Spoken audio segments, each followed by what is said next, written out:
रूस के विदेश मंत्री सर्गेई लावरोव का बड़ा बयान। ज़ेलेंस्की का पुतिन को कोई पत्र नहीं मिला है। ज़ेलेंस्की की चिट्ठी पर बोले हैं क्रेमलिन के प्रवक्ता, आधिकारिक कूटनीतिक माध्यमों से जवाब दिया जाएगा।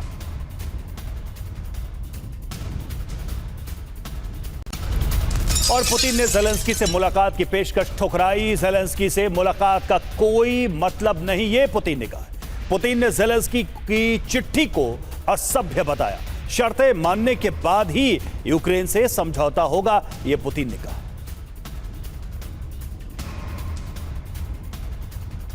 तो ज़ेलेंस्की का ऑफर पुतिन ने इसे ठुकरा दिया है। 4 जून 2026 ज़ेलेंस्की ने पुतिन को खुला पत्र लिखा, एक ओपन लेटर लिखा और चिट्ठी में पुतिन से मुलाकात का प्रस्ताव भी दिया। स्विट्जरलैंड या तुर्की में मुलाकात की उन्होंने बात कही।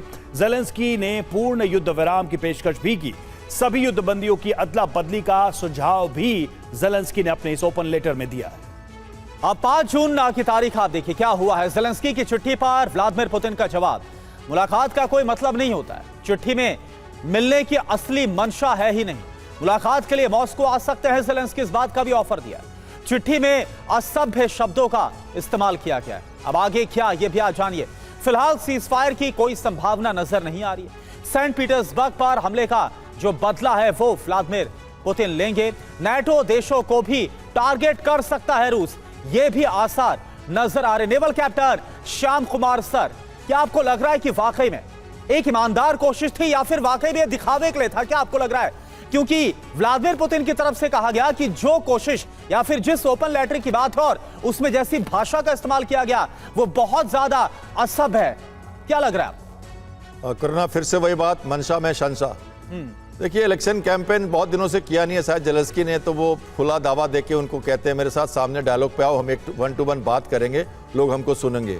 आप बोलो, दोनों कंट्री वॉर पर हैं, इतनी भीषण समस्या से गुजर रहे हैं और ऐसे कहते हैं बिना किसी फॉर्मल एग्रीमेंट के, बिना किसी पेपर के सबमिट करना और बिना किसी एजेंडा के बात करना, तो पुतिन को कैसे मंजूर होगा? पुतिन ने बहुत क्लियरली समझा दिया उनको कि आप सीज फायर के चक्कर में मत पड़ो, ऑल इंक्लूसिव एग्रीमेंट पर आओ और permanent solution, all inclusive solution के साथ बात करो। हम तो तैयार हैं, लेकिन तुम ही तैयार नहीं हो। तुम्हें गिमिक्स चाहिए, छोटी छोटी बातें चाहिए, अपनी शर्तों पे बातें करने की बात करते हो।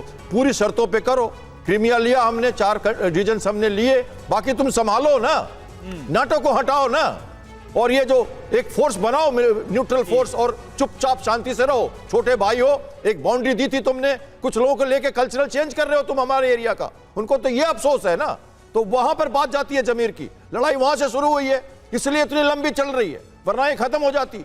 दोनों देशों में कंस्क्रिप्शन है, एसेंशियल मिलिट्री सर्विस है, लोग लड़ते रहेंगे और खर्चा हो रहा है।